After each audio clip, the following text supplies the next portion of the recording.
What's up, everybody? Welcome back to the Crystal Crypt. It's documentary time. It's 9:11 p.m. What a coincidence. What a coincidence. Let's watch as Navajo Rangers talk about and show proof of Bigfoot, Sam Squatch, Yeti, whatever you want to call him.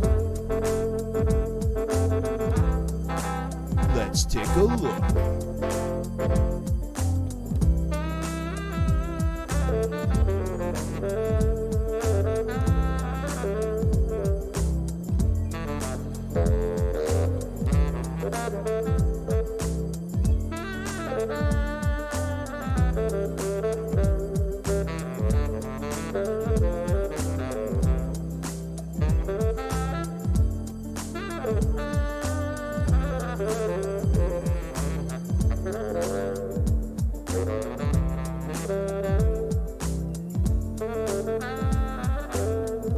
So get comfy and let's watch.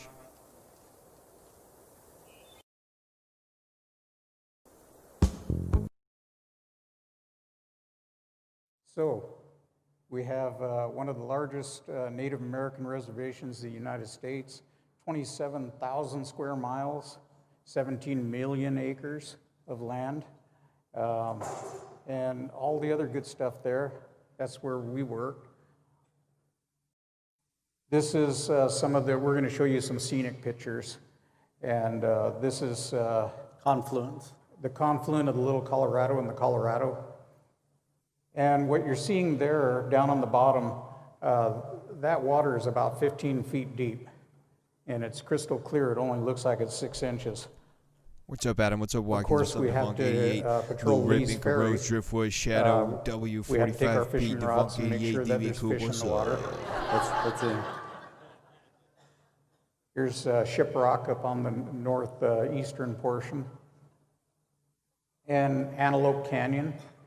Several years ago, we had about 7 tourists that drowned in here, got killed during a flash flood.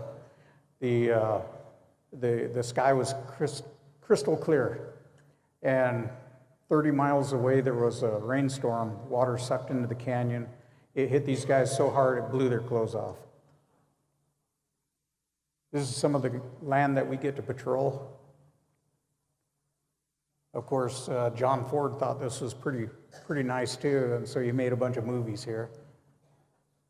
And that's our badge and our ranger patches. This is what the Rangers looked like back in 1967. And that's what they look like back in 2010. That guy sitting next to the guy in the white shirt, that's me. Stands back a couple of rows there, or a row back. Our Rangers are highly trained. These are wildland firefighter trained Rangers. They actually investigate the arson portion of forest fires. That fire jumped that highway right there. And that's a color picture of the aftermath of one of those fires. That's an archaeological investigation training. Since that guy doesn't work for the department anymore, we covered his face up. And that's a canteen from 700 to 900 years ago. And somebody was trying to sell that for the price of a 6-pack of beer. We get to patrol some ruins. This is Poncho House. There's no concrete on this ruin. And if you lean on a wall, it might collapse on you. And that look up WCCO.com. 700 years old. And it looks like it was painted yesterday. I guarantee you, if you put a Coke can out there in 6 months, all the paint will be gone. We do rescue operations.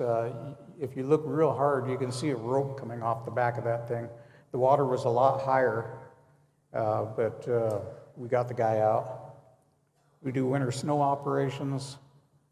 We had to do a lot of camping. These guys are out looking for methamphetamine production in the trash dumps. We have winter snow operations. Can you tell who's working? This guy was sliding all over the place. We ended up having to go back at 2 o'clock in the morning when everything froze up. We do environmental disasters, tornadoes, flash flooding, archaeological patrol. That good-looking guy in the middle, that's me. And I know just enough about riding horses to get myself hurt. This is the most fun we have. Those are semi-automatic shotguns that our guys carry, and 8 rounds as fast as you can pull the trigger. That's Stan. We do the S&S transport. That's the Strategic National Supply. If some country dropped a bunch of anthrax on us, we would be guarding the Cipro so it doesn't get hijacked. Of course, accident investigations. I'm a technical accident investigator. That's what happens when a truck hits a cow. The truck kind of lost. And we call this one Godzilla. That's our 6-wheel drive truck to get out to do rescue operations.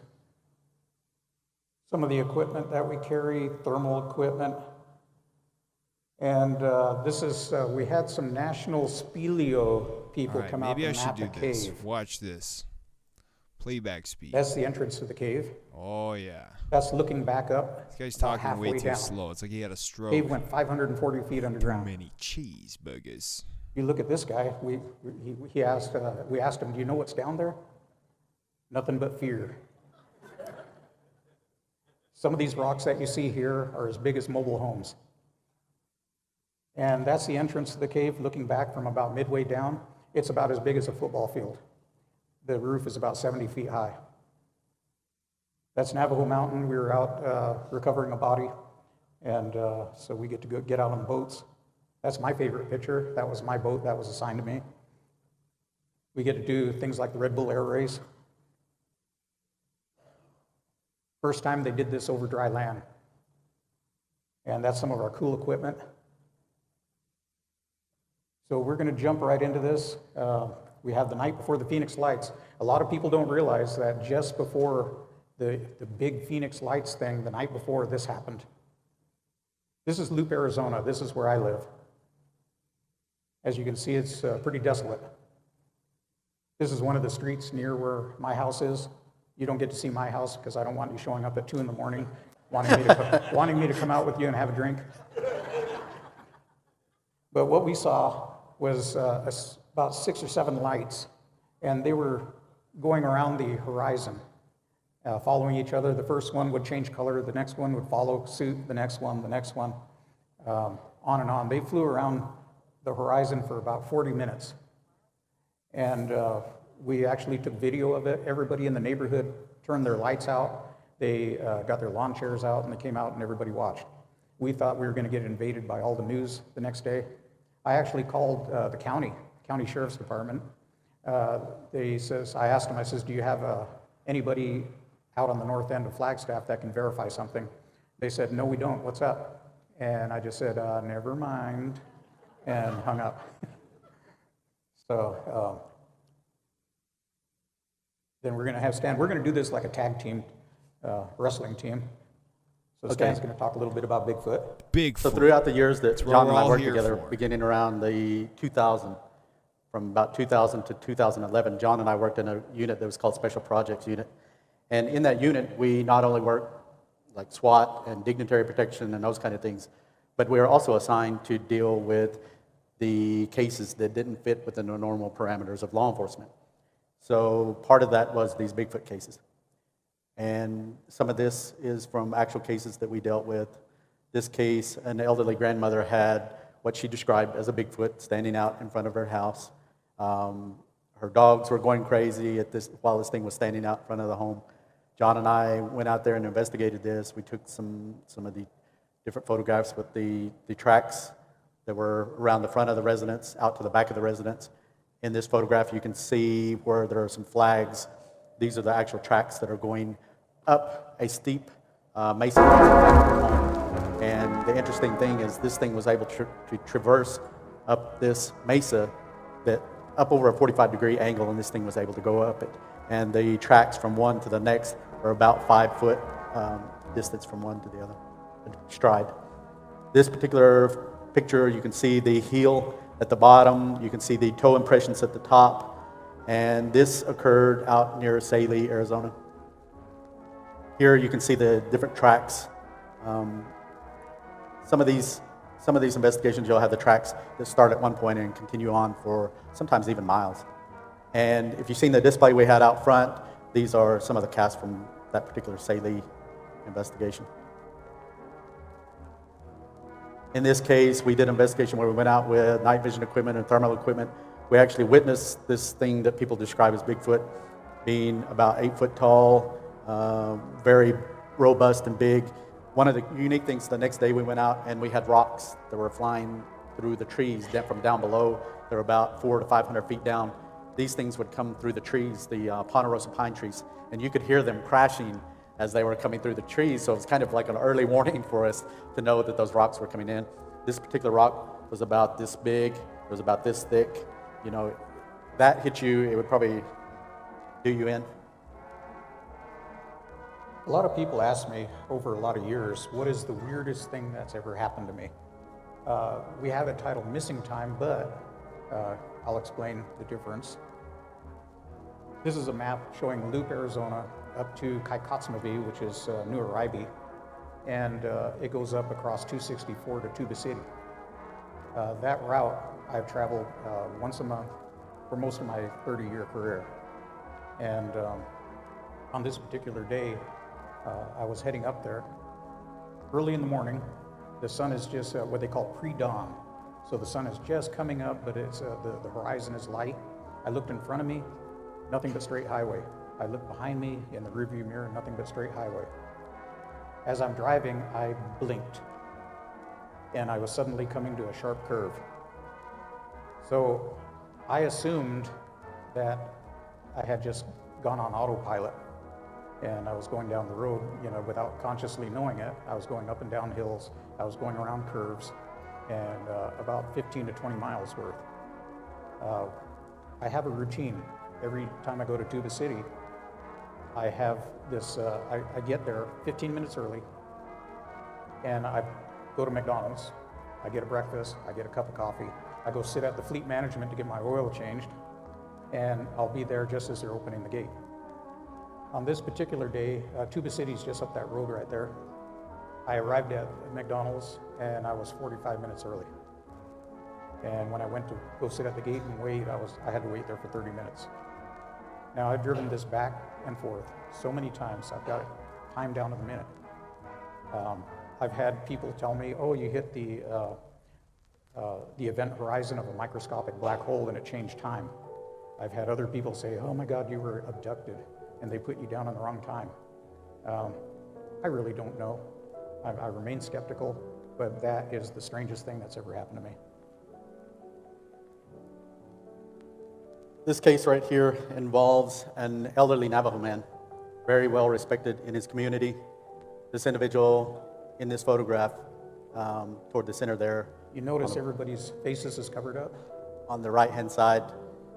He's about 85 years old at the time that this occurred. What he describes is being at home. His family had come down to Phoenix because there was kids that were in college down in Phoenix. The family had gone down. He's at home, and what he witnesses is a sphere that he describes as being about 25 feet in diameter, but bright like the sun. And he says this thing is also shooting out beams of light to the ground. And it encircles his home, and then it goes up and settles at a certain point, high point in that area. In this area, it had experienced a wildland fire in the years previous, so really the trees are nothing but like skeletons around that area. And he said it starts hovering, lights form down on the ground below it, different colored lights. These lights move away from underneath it and then move back to it, and then the lights start moving toward his residence. And in that area, because it has experienced fire, everything is dead that's on the ground, the branches, and it's you can't move through it without making noise. And he said as these lights were coming toward his home, there was no sound. One of the other things in this case was the solar lamps. Just like the solar lamps you get at Walmart or Sam's Club, he had these around his house. And On the Navajo reservation today, a lot of the residents don't have electricity. They don't have the regular utilities that we have in the metropolitan areas. A lot of the older people still have outhouses. And so these lamps went around the front of the house, out to the back of the outhouse. And what he describes is that he had a dog, a little puppy dog, that ran out as these lights were coming toward his home. His dog ran out to where these lights were. And as it made contact, the dog yelped really loud, and then it took off. So he said he had an uneasy feeling about the lights and everything. So he went back in the house, locked the door, and is watching from the curtains. And this is what he described to us that it had come around the front of his house. And he said these things were about 3.5, 4 feet tall, and they had a head that was bigger than our heads. And he said they had their eyes were black, or they were goggles, but they were larger than our regular eyes. And he said that these solar lamps, they had a real interest in that. He said that all 4 of them would crowd around one of these solar lamps and get down to where the light was, and the light would go out. And then they would start to back off, and the light would come back on, and then they would crowd back around it again. And then he said they kept doing that. The other unique thing is all of this is being told in the Navajo language, which the Navajo language is much more descriptive than even our English language. So we had an interpreter that came in from the courts, the magistrate courts.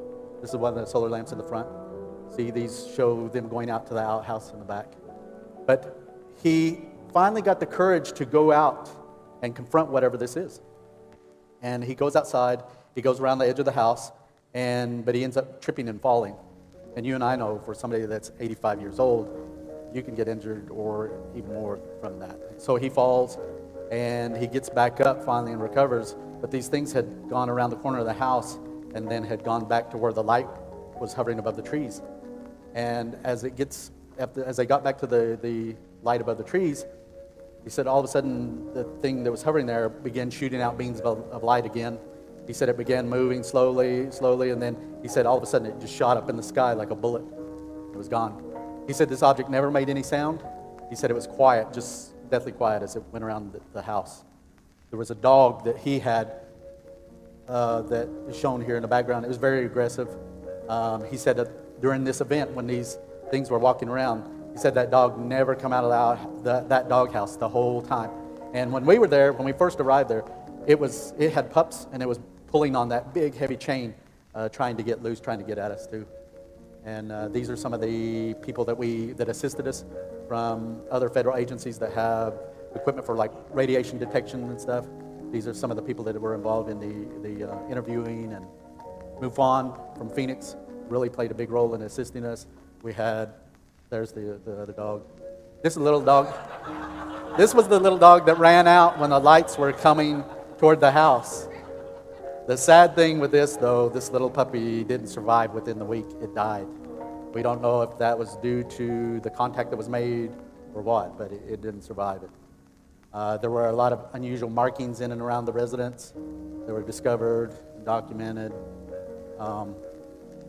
That's done with the thermal camera. We also were assisted by Robert Bigelow's investigators. They came out. Of course, they've got the high-tech, fancy equipment to be able to take different types of readings and things like that.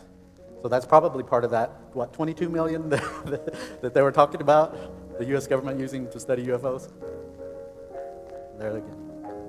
And another unique thing was the sister to this individual lives less than a mile away. She had 8 puppies, and they were all about this size, where they're just a fluffy little ball running around. The night that this happened, the next day, they were all gone. They were all gone. But there was no evidence of like predator damage with a coyote or bobcat or anything that normally could attack something like this. So we're going to talk about this subject just a little bit. Usually for Native Americans, we tell them if this bothers you in any way, now is the chance to go get a cup of coffee. As you know, Skinwalkers are in our books, in our TV, in our movies. These are guys that you've probably seen before. Everybody thinks that a Skinwalker is like the Lon Chaney werewolf. These are actual pictures that we found on the internet describing the Skinwalkers. Then you have the real Hollywood versions, the fantasy versions. But the actual skinwalker is somebody that can take the skin of any animal he wants and can literally change into that animal. We have had numerous cases. In fact, skinwalking on the reservation was a federal crime up to about 1998, listed as one of the 7 major crimes on the reservation. This was found up around Kienta. You'll find this on the internet too. That's actually a Yebiche dancer from a Navajo ceremonial. Has nothing to do with witchcraft or skinwalkers. That is not a ceremony to change into a skinwalker. That is a healing ceremony taking place. That sand painting will be destroyed as soon as this ceremony is done. But what we have is somebody carrying a skin, usually in a backpack. They'll do a chant, and they'll actually change into this animal. They can also change into dogs, and we will allude to a case where a dog like this was seen that had just mange all over it, hair falling off of it, and it almost killed somebody. They can change into owls, into ravens, and what we've seen personally is that what they do is they dress up, or actually they take all their clothes off. They dab themselves in white paint. So if you can imagine taking a big sponge and just taking white paint and blotching it all over yourself, and then they'll wear a loincloth. They'll usually have a bag around their shoulder. They'll carry a small bone. It's been said that that's the leg bone of an infant, and they cut off the ends and hollow it out. They put what we know as corpse powder in that bone, and if you approach them too close, they'll just take that and blow it, and that dust will come out, and that thing can kill you or poison you. We've heard of skinwalkers. People have been driving down the highway. They see something white standing on the side of the road, and then all of a sudden imagine this, it'll drop down on its front hands and run like an animal across the highway very, very quickly. We had one case where a family came to us.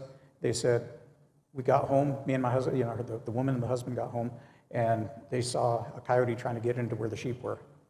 So the husband jumps out with his .22, shoots it, hits it in the flank. This coyote goes down, its rear legs are just dragging behind it, and it dragged itself into the tumbleweeds. Right after this, he went over there, he grabs the hind leg, he drags it out. As he's dragging it out, that leg turned into a human leg in his hand. And he's looking down, seeing this guy wearing a skin that's obviously shot and all painted white. And he dropped the leg and he looked at his wife and he says, now what do I do? And they're discussing this, should we shoot it? Should we just kill it? We can't now, it's a human again. So they called the police. The police showed up and they said, we don't want anything to do with this.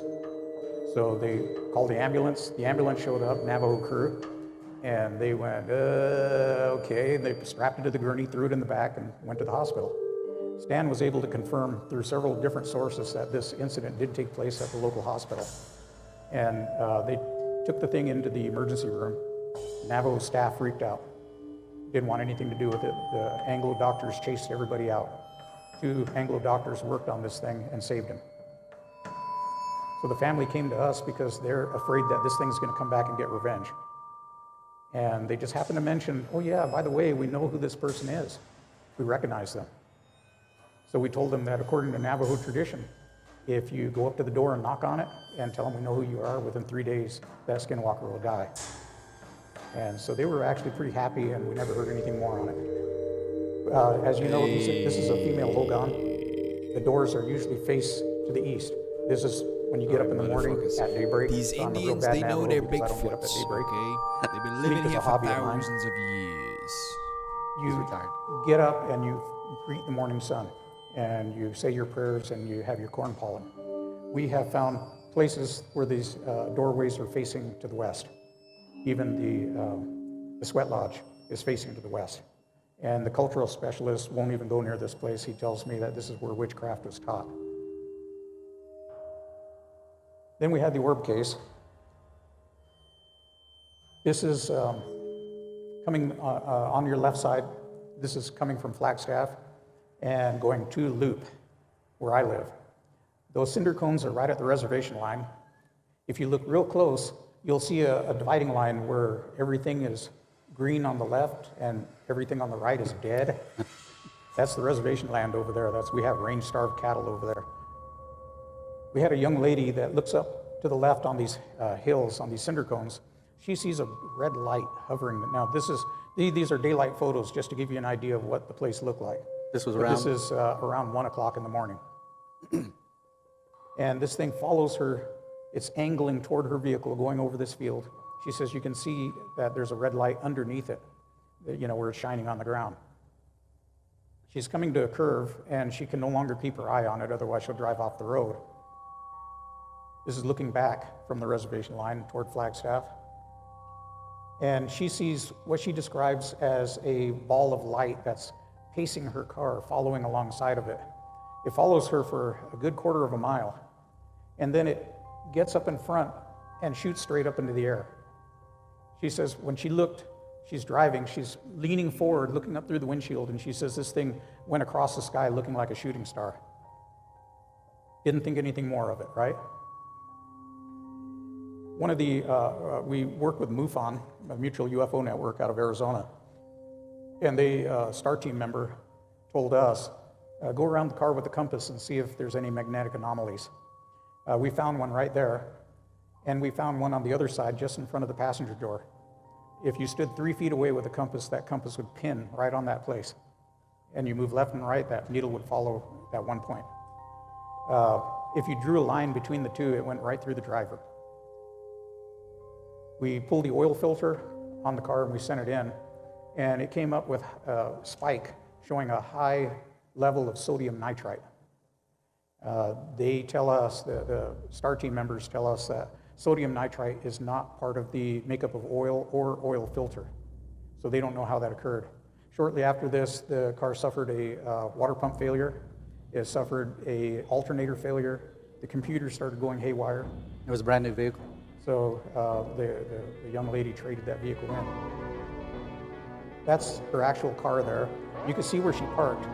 Right in front of it, she gets home, and there's a 3.5-foot rabbit. She says it's sitting there like a cat would sit. It has black eyes. It doesn't blink.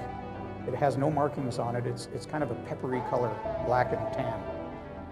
The ears are together and they're angled backward. Yeah, the ears are angled back and Fuck together. rabbits. And she looked at it. The first thing she said was, "Oh no, I'm onto you, rabbit." She says she sat there for 15 minutes. She called her brother who lived in Phoenix, and she's on the phone talking to him, saying, "There's this rabbit in front of me. I don't want to get out of the car." Finally, she says, "I'm going to get out and make a run for the house. If it goes static, if something happens, call somebody." And she backed up, opened the door, backed up, went around the back of the car and raced to the house, locked the door. Next day she had a migraine headache, a real bad one. She'd never had a migraine in her life. You can't really see it here, but that ground is so hard that if you kicked it with a boot, it would take you 3 or 4 times before you could break that surface. It's all caliche, clay, and limestone. But at night, you could see that something was obviously there that broke that surface up, right in front of the vehicle. Shortly after this same young lady saw this. This is a octagonal structure. It's coming toward her vehicle. She was able to take a picture of it. And this is as big as a cab-over tractor, like a Mack truck. So it's big. In this case, we battled a mother-daughter case. One of the local law enforcement officers came to me and asked me, he said, "Stan, do you guys still investigate unusual occurrences like UFOs and stuff?" I explained that in some cases, yeah, we do. So he said, "Yeah, my wife and my daughter had an experience yesterday. Would you be able to talk to them?" I said, "Sure." So these 2 women had gone into Gallup, New Mexico from out in the heart of the reservation. They had gone in on Saturday to do some shopping. They were coming back really late at night for their residence, and as they're driving in that yellow area right there where the yellow arrow is, it indicates where their vehicle was on that highway, and the blue arrow indicates where they were seen. As the mother's driving, she notices this string of lights that's over 100 yards long, and so she sees this, and the daughter has headphones on and listening to an iPhone. She gets the daughter's attention, says, "What is that out there?" So as the daughter looks, this thing rises up over 3 stories high. And what they describe is these little rectangle-like windows. They said you could, in each of the windows, these lights, you could actually see into this object. And they were kind of orangish yellow.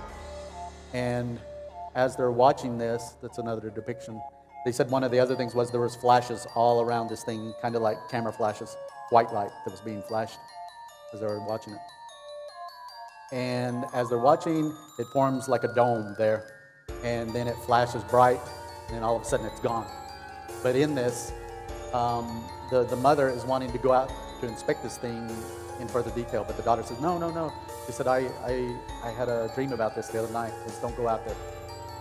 So they get home, which is probably another 15 miles from this site. They live in a rural area, little community housing. All of the electricity and the lights are out. At the nearest town from there, they look over and the lights are out over there too. And then all of a sudden, a really severe windstorm hits that little community to the point of blowing down wooden fences and things like that. And so they were really shocked. The husband was down in Phoenix for training, and he was ready to go home, but they said, no, we'll be okay. It finally settled down. And but for them, it was a life-changing event. It was very traumatic to them. We did this presentation on a Macintosh computer one time, and the E got cut off on Butte. So we refer to this now as the Satan Butt case. This is Satan Butte, and it's over near Lower Greasewood, just south of the junction there at Burnside. And this gentleman was seeing lights flying by his house every night. He said that it had a long tail on it, and he didn't know if it was dragging on the ground or just behind this craft. So what does he do? He goes run inside. He's Anglo. He's married to a Navajo woman. They raise horses. He runs in and says, I saw this light go by, and it went into the butte. And what do you think she said? Yeah, right. I don't believe you. So he kept seeing this thing. This is us with the investigators from Bigelow again. But this is the lights that he saw, and he took pictures of it. He went down, his wife wouldn't believe him, so he finally went to Flagstaff, and he got a real good camera, and he started taking pictures. These are some of the pictures that he sent to Arizona or Phoenix MUFON. And he showed her the pictures, and then every night they started going out together and watching these lights go by.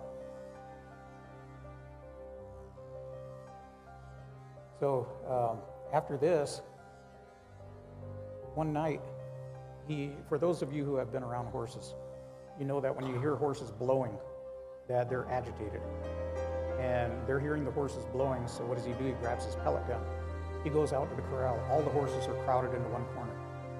And he says that there's this hovering torpedo just floating in the air with this distortion around it. And for those of you women, you know how guys are. We're like little kids. If you see something, you poke it with a stick, right? So he takes his BB gun, raises it up, shoots at it, and he hears a loud ping.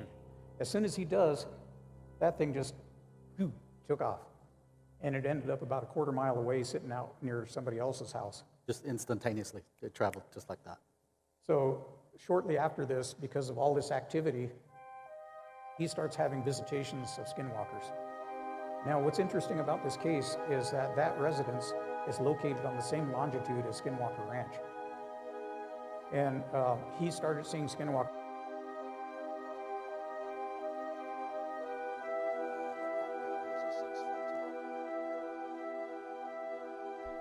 Watch this really quick. Bob's Puka, the giant rabbit. The puka, who's a 6-foot-tall white rabbit who lives in County Kerry, he hangs around pubs. If you come out of a pub at night, the odds are the puka will jump out behind a tree, grab you, and drag you off into an alternative time. You'll spend thousands and thousands of years going through the whole ring cycle of Tolkien, followed by the ring cycle of Wagner, which is even more turgid, followed by chasing Luke Skywalker and Darth Vader all over the galaxy, followed by Paradise Lost and Don Giovanni, and the Finn McCool epic and the Cahulan epic, and all the Norse legends. and the Wizard of Oz, and after a couple of thousand years have passed, the puka gets tired of playing with you and lets you go. You're on the road, and it's only a few minutes after you left the pub. This is typical of the way the Irish fairy people are. They don't believe in linear time at all. Of course, in Dublin, where all the atheists live, they say the chance of meeting the puka is directly proportional to the number of pints of Guinness Stout you had that night. But I am not supposed to be talking about the Irish time sense or Finnegan's Wake or pukas tonight. Oh, dog shit. picture I showed you? He saw that dog outside of his garage, a dog like that. He took a 2x4, and walked up to it, and hit it as hard as he could. The dog went down and just laid there. So, again, he runs into the wife. He says when he hit it, this big dust cloud came off of it. He goes in and says, "Hey, wife, look what I did. Come out, look at my handiwork." She went out there. There was no dog to be seen. And he got sick. Very sick. And he got sicker, and he got sicker. He went to the hospital. The doctors couldn't tell what was wrong with him. He almost died. Yeah, they said at the worst, he was laying in a bed, he was vomiting out one side, diarrhea out the other. And you talk about a tough Navajo woman. This woman grabbed him. He's a big guy, over 6 foot. She grabbed him and dragged him out of the house, put him in the pickup truck, and drove him to see a medicine man. Medicine man asked him, "Is there anything unusual that happened?" And he says, "Yeah, I killed this dog, or I thought I killed it." And the medicine man says, "No." He says, "That was a skinwalker, and that's how he delivered the poison, and you breathed it in." So after this thing, the guy ended up moving. He didn't move to the next town. He moved to the East Coast. And I think he would have kept going, but he hit the ocean. So we have theories of the paranormal. If you look at this guy, he's big. We tracked him. We have tracked him on numerous occasions.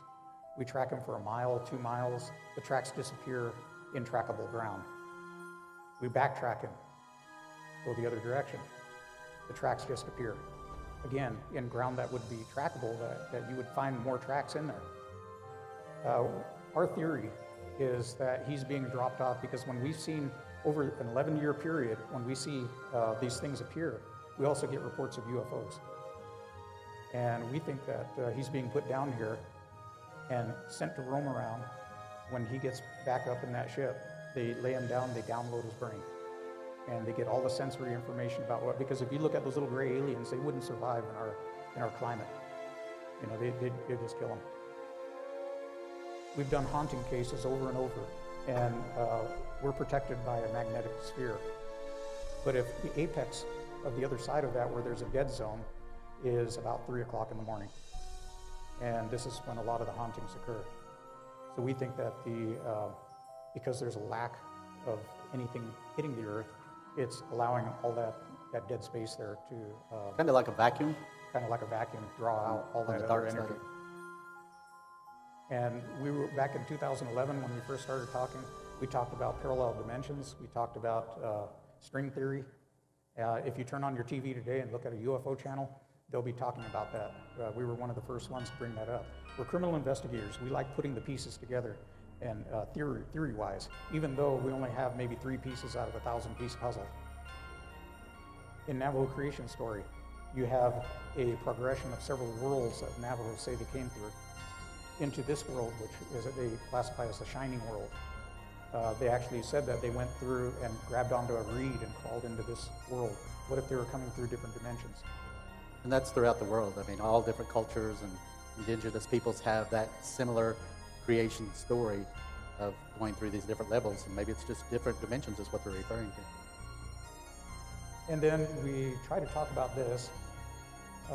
We would like to warn all you parents out there, this is not a toy. We have been told by many people that these are unfiltered portals connected to a different dimension. Because they're unfiltered, you're not guaranteed what's going to come through.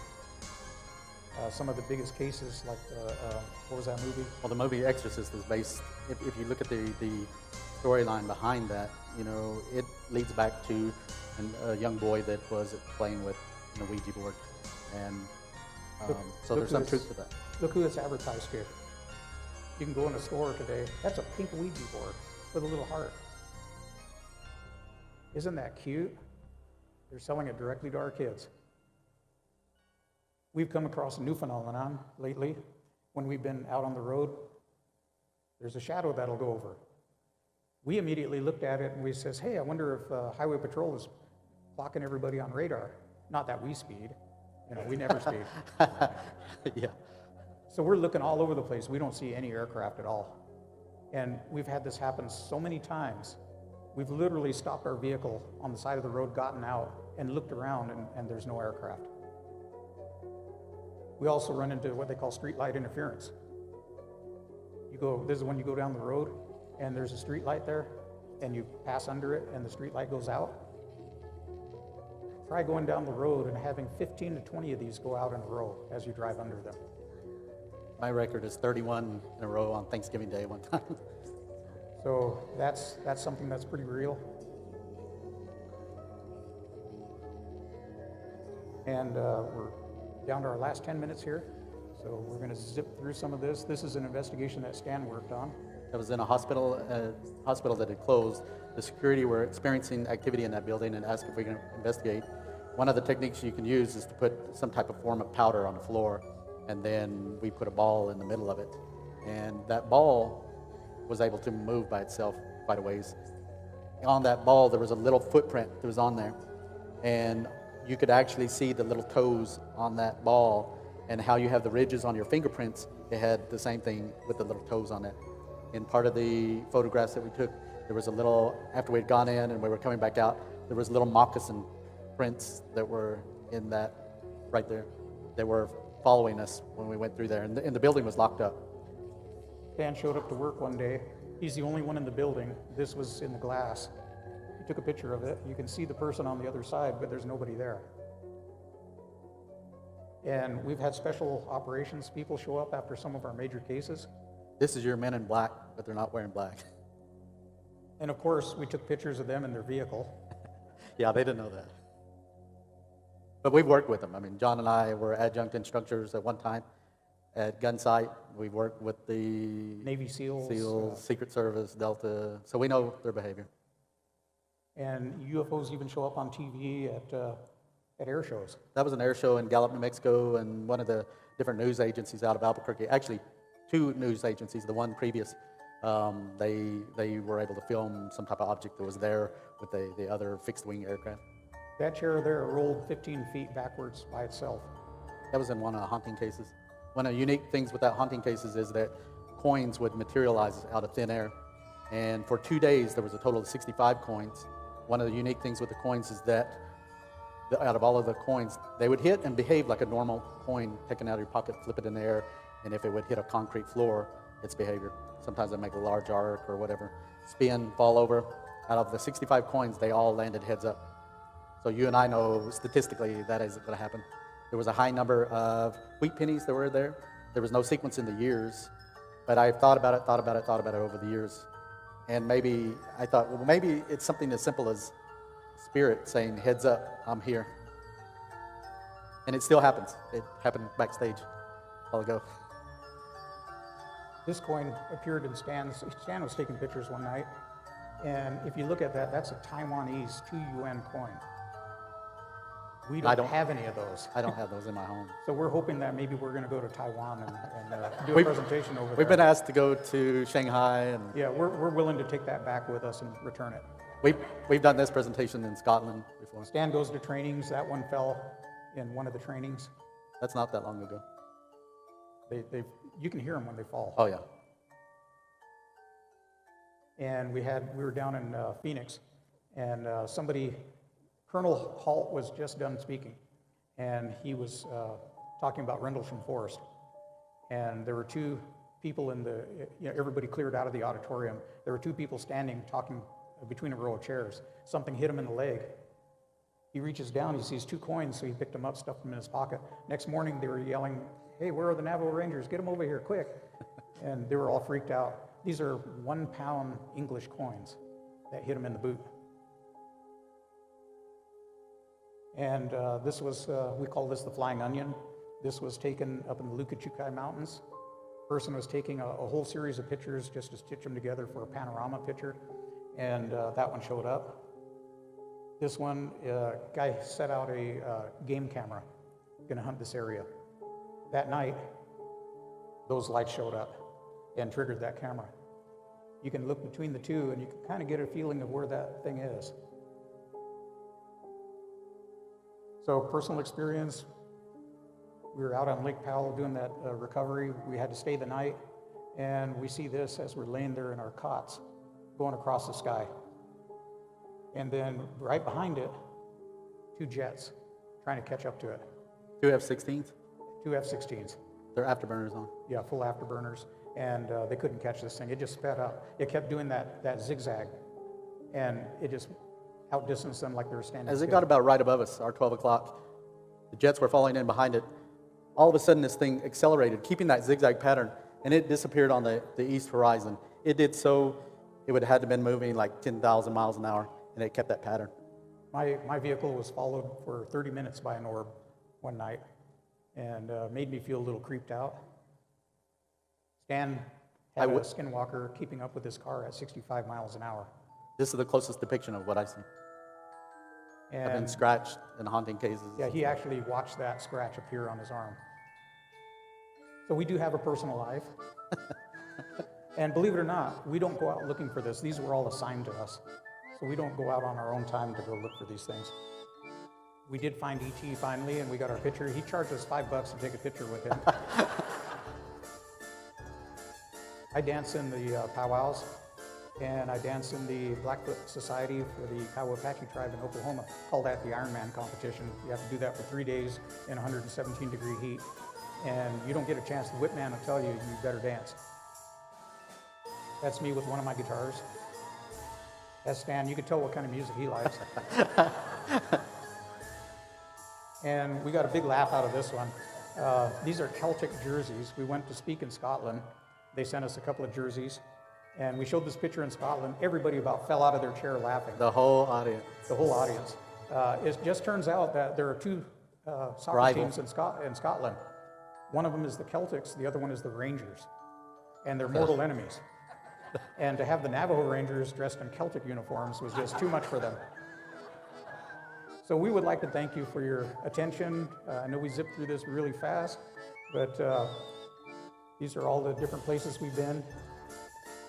We're going to be here through Sunday, so whenever you see us, please pull us aside. If you have comments, or if you want to talk about something you've experienced, feel free to do that. We'll have a display during the next couple of days with the actual evidence from these cases that you can actually see. The coins, there's other stuff we can talk about.